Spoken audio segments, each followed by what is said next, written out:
اس کے بعد میں نے سسر کو یہ واقعہ سنایا، وہ بھی رونے لگا۔ ہم ابھی ماتمداری سے فارغ نہیں ہوئے تھے کہ اطلاع ملی کہ میری بیوی کے قتل کے عوض جعفر وزیر بلا قصور مارے جا رہے ہیں۔ چنانچہ میں یہاں پہنچا اور اپنے جرم کا اقرار کیا۔ خلیفہ نے اس نوجوان اور بوڑھے کو معاف کر دیا اور کہا اصل قصور اس غلام کا ہے جس نے اتنا بڑا بہتان تراشا ہے، اور جعفر کو حکم دیا کہ اس غلام کی تلاش کرو۔ اور جعفر نے اس نوجوان کی مدد سے ہر چند کوشش کی، لیکن اس غلام کا کوئی سراغ نہ ملا۔ جعفر خلیفہ کے مزاج سے واقف تھا کہ اگر وہ غلام نہ ملا تو وہ تجھے ہرگز معاف نہ کرے گا۔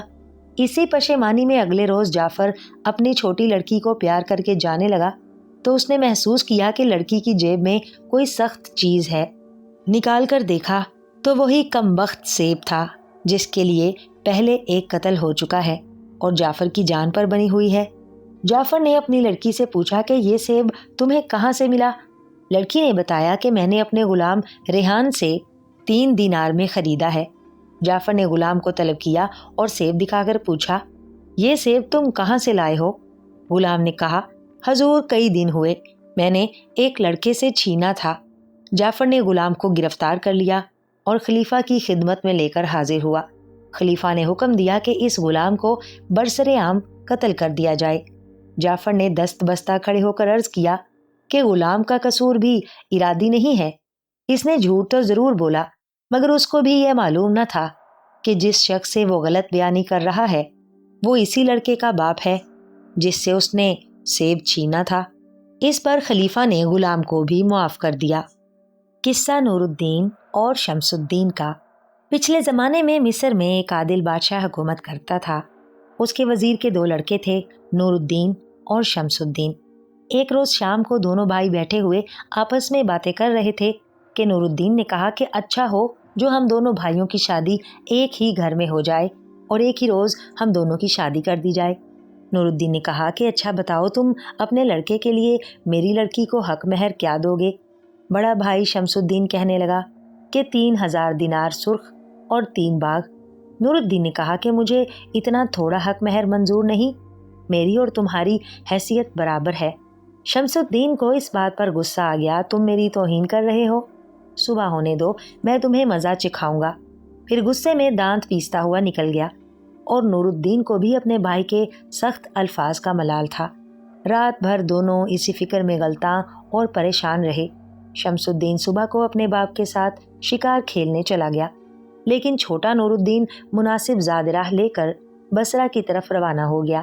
کئی روز کے تھکا دینے والے سفر کے بعد بصرہ پہنچا اور ایک مکان کا انتظام کر کے تلاش روزگار میں پھرنے لگا۔ اتفاقاً وزیر کی نظر نور الدین پر پڑی۔ اس نے اپنے تجربہ اور قیافے سے اندازہ لگا لیا کہ یہ کسی اونچے گھرانے کا لڑکا ہے۔ اس نے اپنے ہمراہیوں میں سے ایک شخص کو حکم دیا کہ وہ نور الدین کو اپنے ساتھ لا کر میرے سامنے پیش کرے۔ چنانچہ وہ شخص نور الدین کے پاس آیا اور کہنے لگا کہ آپ کو وزیر اعظم بلاتے ہیں، میرے ساتھ چلیے۔ نور الدین اس کے ساتھ ہو لیا اور وزیر کی خدمت میں حاضر ہو کر بہت ادب سے سلام کیا۔ وزیر نے بڑی شفقت سے اپنے پاس بٹھایا اور دریافت کیا کہ کہاں کے رہنے والے ہو اور کس طرح یہاں آئے ہو۔ نور الدین نے اپنے حالات بیان کیے اور بتایا کہ میں وزیر اعظم مصر کا لڑکا ہوں، بعض معاملات ناگوار پیش آئے تو گھر سے چلا آیا اور میں نہیں چاہتا کہ اب اہل خاندان کو اطلاع دوں۔ اگر خدا نے فضل کیا اور میں اپنی قوت بازو سے کسی قابل ہو گیا تو دیکھا جائے گا۔ وزیر نے جوہر قابل کو پرکھ لیا تھا، چنانچہ نور الدین کو اپنے پاس رکھ لیا اور ہر روز اس کی قابلیت اور ذہانت کا معترف ہوتا رہا۔ اس عرصے میں خفیہ ذرائع سے نور الدین کے بیان کی تصدیق بھی کر چکا تھا۔ ایک روز اس نے نور الدین سے کہا کہ میری کوئی نرینہ اولاد نہیں، میں چاہتا ہوں کہ اپنی لڑکی کی شادی تم سے کر دوں اور بطور فرزند داماد اور وارث بنا لوں۔ نور الدین نے منظور کر لیا۔ چنانچہ وزیر نے بڑی دھوم دھام سے شادی کر دی اور اپنی جائیداد کا وارث کر دیا۔ اسی اثنا میں نور الدین نے اپنی ذاتی استعداد سے شہر میں رسوخ پیدا کر لیا تھا اور تمام امرائے دربار اسے پسند کرنے لگے تھے۔ وزیر نے ایک دن اس کو بادشاہ کے سامنے اپنے بھتیجے اور داماد کی حیثیت سے پیش کیا۔ بادشاہ نے دربار کی حاضری کی اجازت دے دی اور امرائے دربار میں شامل کر لیا۔ قضاء و قدر سے جس دن نور الدین کے ہاں لڑکا پیدا ہوا اسی دن شمس الدین کے گھر لڑکی پیدا ہوئی، اور اسی طرح جو وہ خواب دونوں بھائیوں نے تصور میں دیکھا تھا اصل حقیقت بن گیا۔ نور الدین نے اپنے لڑکے کا نام بدر الدین حسن رکھا۔ باپ اور نانا نے بچے کے مستقبل کا شروع ہی میں فیصلہ کر لیا تھا، چنانچہ اس کی تربیت کا بہترین انتظام کر دیا گیا اور یہ لوگ عیش و عشرت کی زندگی بسر کرتے رہے۔ نور الدین شاہی دربار میں جاتا رہتا تھا اور اپنی قابلیت اور قوت کارکردگی سے بادشاہ کے دل میں گھر کر چکا تھا۔ جب وزیر اعظم بصرہ یعنی نور الدین کے سسر کا قضائے الہی سے انتقال ہوا تو بادشاہ نے نور الدین کو اپنا وزیر بنا لیا۔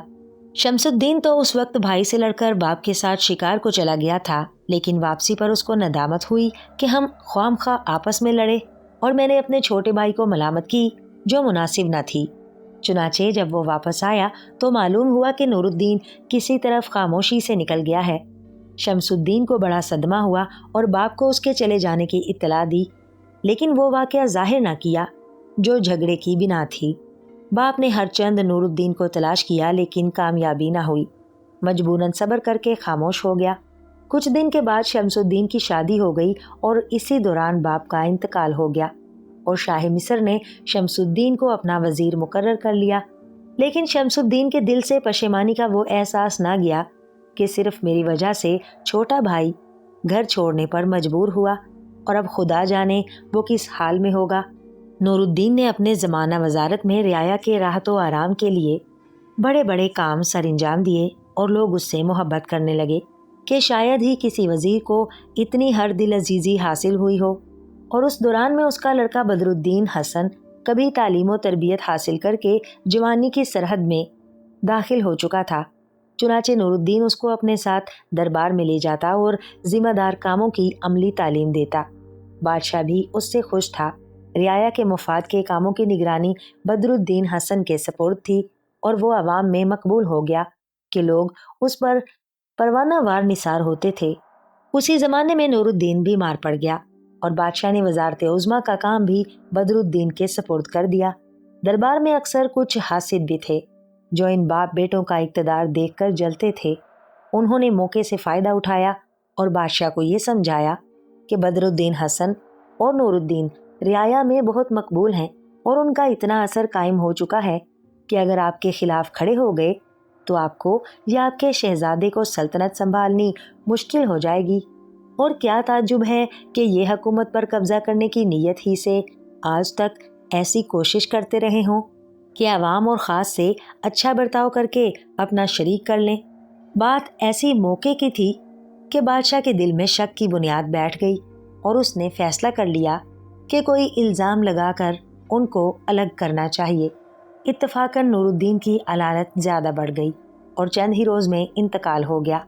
بدر الدین حسن اپنے باپ کے غم میں دیوانہ ہو گیا اور ہر وقت اس کو یاد کرتا اور روتا۔ اسی عرصے میں بادشاہ نے ایک دوسرا شخص وزیر اعظم مقرر کر دیا اور ایام ماتم پورے ہونے سے پیشتر ہی حکم دیا کہ بدر الدین حسن کو گرفتار کر لیا جائے اور اس کا مال و املاک ضبط کر لیا جائے۔ اس کے باپ کے نمک خواروں میں سے ایک وفادار شخص خاموشی سے آیا اور بدر الدین سے کہنے لگا کہ اسی وقت کسی طرف کو نکل جاؤ ورنہ ممکن ہے کہ اپنی جان سے بھی ہاتھ دھونے پڑیں۔ چنانچہ جس حال میں اس وقت تھا اسی طرح گھر سے نکل بھاگا اور شہر سے باہر جا کر ایک قبرستان میں پناہ لی۔ نور الدین نے مرنے سے پہلے اپنا کل حال بیٹے کو سنا دیا تھا اور ایک خط بھی شمس الدین کے نام لکھ دیا تھا جس میں کچھ ایسے اشارے تھے کہ جن کو صرف وہی سمجھ سکتا تھا، اور وہ بطور تعویذ اس کے گلے میں پڑا تھا اور بدن پر پرانے کپڑے تھے۔ اس کے سوا کوئی چیز بدر الدین کے پاس نہ تھی۔ اتفاقاً ایک یہودی کہیں سے آیا اور بدر الدین کو اس حالت میں دیکھ کر کہنے لگا کہ آپ یہاں اس حالت میں کیوں پڑے ہیں؟ بدر الدین سمجھ گیا کہ اس کو کچھ معلوم نہیں۔ اس نے جواب دیا کہ میں نے والد کو خواب میں اس حالت میں دیکھا، وہ ناراض ہو رہے تھے کہ میرے پاس نہیں آیا، مجھے اتنی پریشانی ہوئی، اسی وقت گھر سے نکلا اور یہاں چلا آیا۔ پھر یہودی کہنے لگا کہ آپ کے آدمی جو مال لیے آ رہے ہیں ان میں سے فلاں مال میں خریدتا ہوں، اگر آپ تیار ہوں تو 10,000 دینار منافع اور 1,00,000 اصل قیمت بھی